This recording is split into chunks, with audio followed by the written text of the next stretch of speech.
वक्त के प्रधानमंत्री जी इस नारे को लगा रहे हैं, वक्त के मुख्यमंत्री जी इसको नारा लगा रहे हैं, जितने लोग हैं सब ये नारा लगा रहे हैं। लेकिन उस वक्त कहाँ थे जब इसी धरती के ऊपर बेटियों को जिंदा जबकि गाड़ दिया जाता था, इसी जमीन के ऊपर औरतों को चिता पे जला दिया जाता था। हकीकत मान लीजिए, बेटी बचाओ और बेटी पढ़ाओ का नारा अगर किसी ने दिया हुआ है तो ये आपका दिया हुआ नहीं है, या हमारा दिया हुआ नहीं है। 1450 साल का जमाना गुजर गया, मक्के के धरती पे मेरे मुस्तफ़ा जब तशरीफ लाए हैं और लाने के बाद मेरे पैगंबर ने सबसे पहले जो तहरीक चलाने का आपने काम किया था, आज बेटी बचाओ और बेटी पढ़ाओ का नारा दिया जा रहा है। ये नारा किसी और ने नहीं दिया है। ये अलग बात है कि मुसलमान इस्लाम से भटक चुका है, वरना दुनिया के नजरों में वो ताकत नहीं कि आपसे नजरें मिला के वो बात कर सके। यह अलग बात है कि हम मजहब इस्लाम के बातों को भूल चुके हैं। 1450 साल पहले अगर नारा ये किसी ने दिया था तो मक्के के धरती से किसी और ने नहीं दिया था, बल्कि मक्के के धरती से किसी ने इस आवाज को बुलंद किया था, तो हम सबके आका जनाबे मोहम्मद रसूलुल्लाह सल्लल्लाहु अलैहि वसल्लम ने किया था। रात महफिले मिलादे पाक का इनेकाद जब आदमी किया करता है तो यही तसव्वुर करके किया करता है, और ये सुन्नी मुसलमान का अकीदा हुआ करता है कि जब भी कोई मुसलमान मुल्क हिंदुस्तान से आका को याद किया करता है तो कान खोल के सुन लिया जाए। हकीकत मानो में हम यहाँ से याद किया करते हैं और मेरे मुस्तफ़ा वहाँ से फरियाद सुना करते हैं। हम यहाँ से नबी को याद किया करते हैं, मेरे पैगंबर वहाँ सुन लिया करते हैं। ये मेरा अकीदा और ख्याल भी है कि यकीन जानिए, इस महफिल को कोई और देख रहा हो या ना देख रहा हो, बल्कि इस महफिल को मदीने के ताजदार जो है कि देखते हुए नजर आ रहे हैं।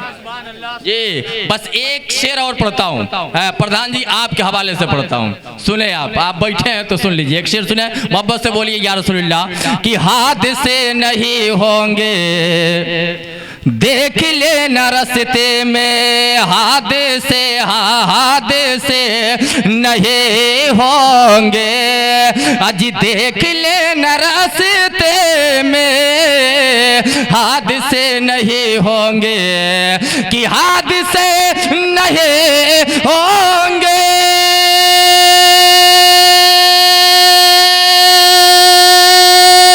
अरे देख ले न रस्ते में, घर से माँ के कदमों को, वो घर से माँ के कदमों को अजी चूम कर जो जाएंगे, घर से माँ के कदमों को वो चूम कर जो जाएंगे। अल्लाह जाने मेरे आका किस गली से आएंगे। हज़रात अल्लाह के मुकद्दस नबी इरशाद फरमाते हैं, पैगंबर इस्लाम के हदीस मुबारका है, मेरे नबी फरमाते हैं कि अन निकाह मिन सुन्नती। गोया नबी फरमाते हैं कि ये निकाह किसी और की सुन्नत नहीं है, बल्कि मुस्तफ़ा फरमाते हैं कि ये निकाह मेरी सुन्नत है। जरा पूछो उस माँ के दिल से जो कल अपने बेटे को दूल्हा बनते हुए देखेगी, पूछे उस बाप के दिल से जो अपने बेटे को दूल्हा बनता हुआ देखेगा। दुनिया के अंदर चाहे बेटा पैदा हो और चाहे बेटी पैदा हो, हकीकत जान लीजिए, जैसे ही बेटा पैदा होता है तो माँ के दिल में ये आरज़ू जो कि करवटें लेना शुरू हो जाती है कि एक दिन आएगा जब मेरा बेटा जो है कि बालिग होगा, एक दिन आएगा जब मेरा बेटा जवां होगा तो कसम खुदा की उसके सर पे अगर साफा भी बांधा जाएगा, सेहरा भी लगाया जाएगा, कपड़ा भी पहनाया जाएगा, खुशबू भी लगाई जाएगी, तो किसी और के सुन्नत पे नहीं लगाई जाएगी, बल्कि अल्लाह अल्लाह उसे सजाया जाएगा तो सुन्नत मुस्तफ़ा के तौर तरीके पे सजाया जाएगा। नारे तकबीर, नारे रिसालत, नारे रिसालत, जश्न मिलादुन नबी, जश्न मिलादुन नबी, नारे तकबीर, नारे रिसालत। नबी फरमाते हैं कि निकाह मेरी सुन्नत है। जरा देखिए तो सही, बड़ा अच्छा इंतजाम साहिब खाना ने किया। अब कल के डेट में क्या होगा ये तो मुझे पता नहीं है, लेकिन आज जो है माशाअल्लाह बहुत अच्छा है, बहुत अच्छा है।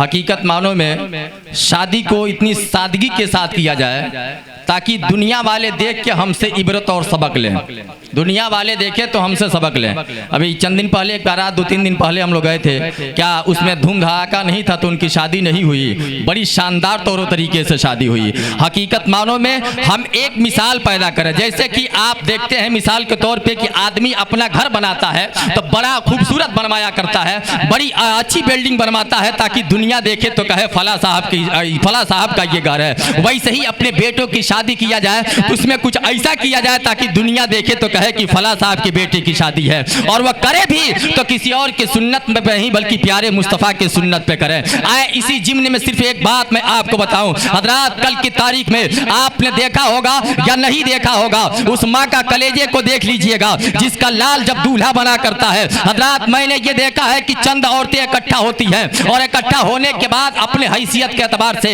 या अपने खुशी के एतबार से बेटे के करीब जाते हैं और जाने के बाद उसे कुछ देने का काम किया जाता है, लेकिन सबसे आखिर में माँ जाती है और माँ जाने के बाद जो लोग ये इस दौर से गुजरे हैं वो देखे होंगे, माँ है अल्हम्दुलिल्लाह वह कुछ अबर नहीं करती है बल्कि अपने आंचल का एक पल्लू लेती है और लेने के बाद बेटे के सर पे ले जाकर रख देती है और रखने के बाद अल्लाह अल्लाह माँ अपने बेटे के चेहरे के देखती है और बेटा अपने माँ का चेहरा देखा करता है।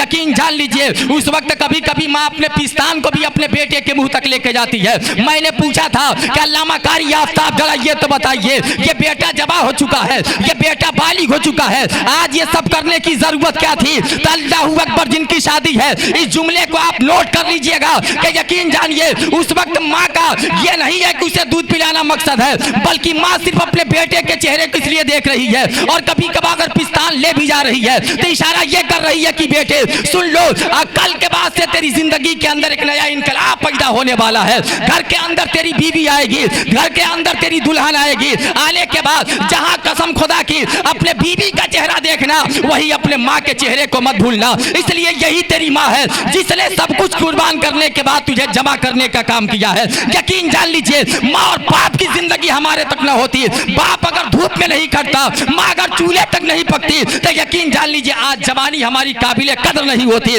कोई रिश्तेदार हमारे दरवाजे पे नहीं आता। तो जहां बीवी से प्यार किया जाए वही माँ और बाप से भी प्यार करने का काम किया जाए।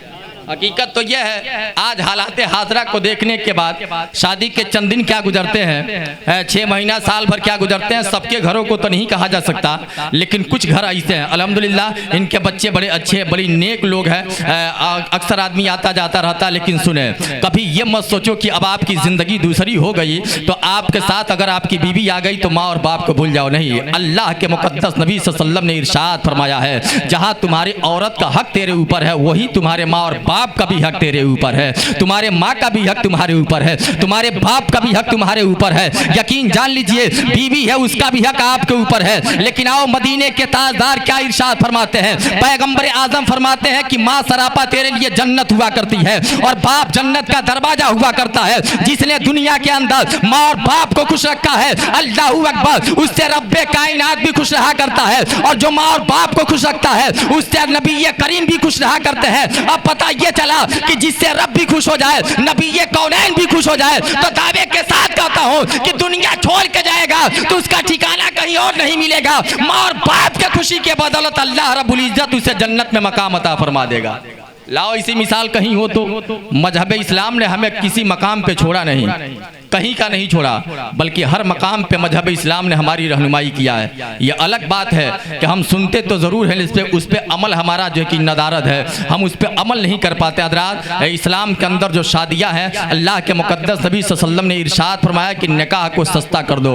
और आप सब औलाद वाले हैं, एक बात बताऊँ कि जब भी आप अपनी बेटियों को रुखसत किया करें तो उन्हें चंद जो है कि चंद बातें उन्हें बता के भेजा कीजिए, चंद इस्लामी बातें उन्हें बता के भेजा कीजिए। सिर्फ उसमें से एक बात बताऊंगा और अपनी बात को समेटने की कोशिश करूंगा। अल्लाह के नबी फरमाते हैं कि निकाह मेरी सुन्नत है। अब नबी कौनैन के सुन्नत पे अमल करने वाले जरा देखते हुए चलो, मेरे पैगंबर इस्लाम है और हजरत खातून जन्नत है। तारीख ये पेश करती है कि दुनिया में कोई ऐसा बाप नहीं ला के दिखा सकता, कोई ऐसा बाप मोहम्मद रसूलुल्लाह जैसा नहीं हो सकता है, और कोई बेटी हजरत खातून जन्नत जैसा नहीं हो सकती है। अल्हम्दुलिल्लाह तारीख तो ये पेश करती है कि अल्लाहू अकबर जब आकाए मदीना सल्लल्लाहु अलैहि वसल्लम ने अपनी बेटी को जब रुखसत किया था तो रुखसत करते वक्त कुछ और नहीं कहा था, बल्कि मेरे मुस्तफ़ा ने कहा था कि मेरी बेटी 3 बातों का ख्याल रखना। पैगंबर आदम अपनी बेटी को कह रहे हैं जिनको खातून जन्नत कहा गया है, पैगंबर अपनी बेटी से कह रहे हैं कि मेरी बेटी 3 बातों पे तुम अमल कर लेना।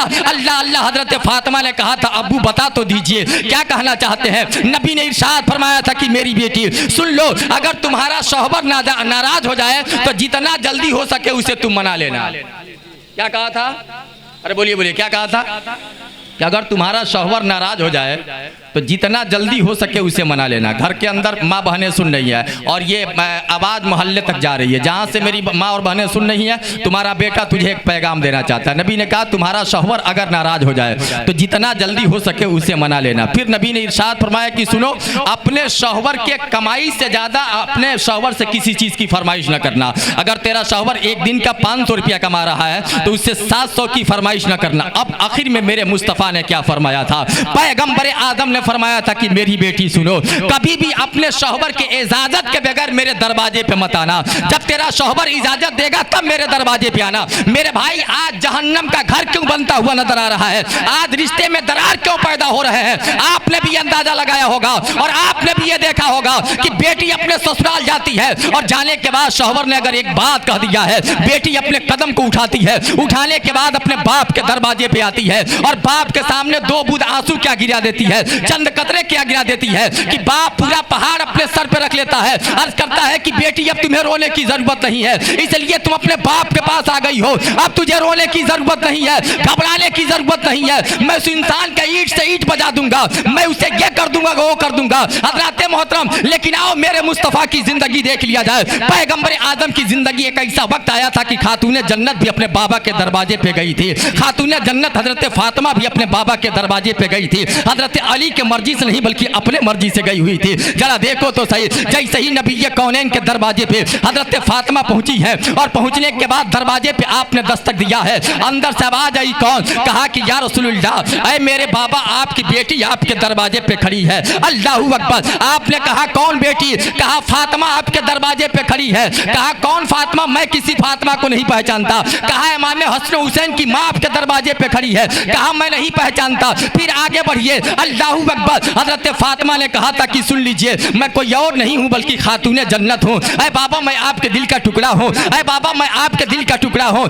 या रसूलुल्लाह, मैं आपकी बेटी हूँ। नबी ने कहा चली जाओ मेरे दरवाजे से, मैं नहीं पहचानता। जरा देखो मेरे भाई, क्या नबी से ज्यादा अपनी बेटी से हम प्यार करते हैं? तो जवाब होगा नहीं नहीं। क्या नबी से ज्यादा अपनी बेटी से मोहब्बत करते हैं? तो जवाब होगा नहीं नहीं। बल्कि मुस्तफ़ा ने क्यों लौटाया था? पता था कि आज फातिमा आई है तो अपने मर्जी से आई है। काश नबी के सुन्नत पे हम अमल कर लेते तो कोई भी घर बिगड़ता नहीं, बल्कि अल्लाहू अकबर, हर घर आबाद रहता। जैसे ही फातिमा पहुंची थी और पहुंचने के बाद मेरे मुस्तफ़ा उनके दरवाजे पे पहुंचे हैं, अली के दरवाजे पे पहुंचे और पहुंचने के बाद कसम खुदा की तारीख ये पेश करती है, हजरत फातिमा ने कहा था कि या रसूलुल्लाह, मैं आपके दरवाजे पे गई, आपने पहचानने से इनकार कर दिया। या रसूलुल्लाह, मैंने तमाम हवाला दिया लेकिन सबको आप ठुकराते रहे। नबी ने कहा था बेटी सुन लो, मैंने तुझे इसलिए पहचानने से इनकार किया कि आज मेरे दरवाजे पे जो पहुंची थी तो तुम अपने मर्जी से पहुंची हुई थी, अली के मर्जी से पहुंची होती तो मैं घर में बैठा लेता। पता ये चला कि अगर बेटी अपने शौहर के बगैर मर्जी के आए, अगर उसके मर्जी से नहीं आ रही है तो हर एक बाप की ये जिम्मेदारी बनती है कि उसी कदमों से फिर उसे वापस कर दिया जाए।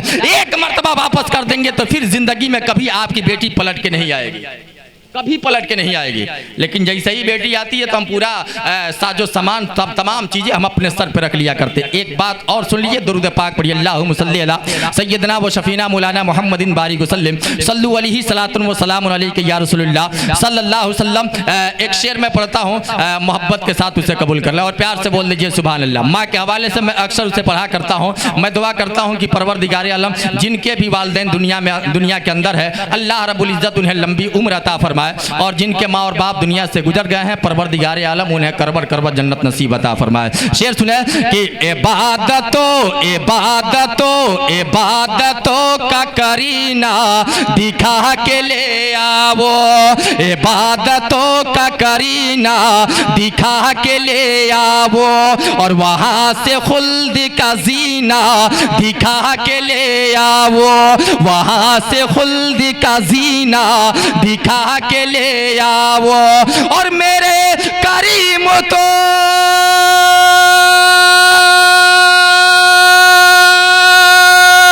ओ मेरे करीम तो इतना नवाज दे मुझको, ओ मेरे करीम तो इतना नवाज दे मुझको, मैं अपनी माँ को मदीना दिखा के ले आओ, मैं अपनी माँ को मदीना दिखा के ले आओ, ओ मेरे करीम तो इतना नवाज दे मुझको, ओ मेरे करीम तो इतना नवाज दे मुझको, मैं अपनी माँ को मदीना दिखा के ले आओ, मैं अपनी माँ को मदीना दिखा के ले आओ। क्या खत्म करना है?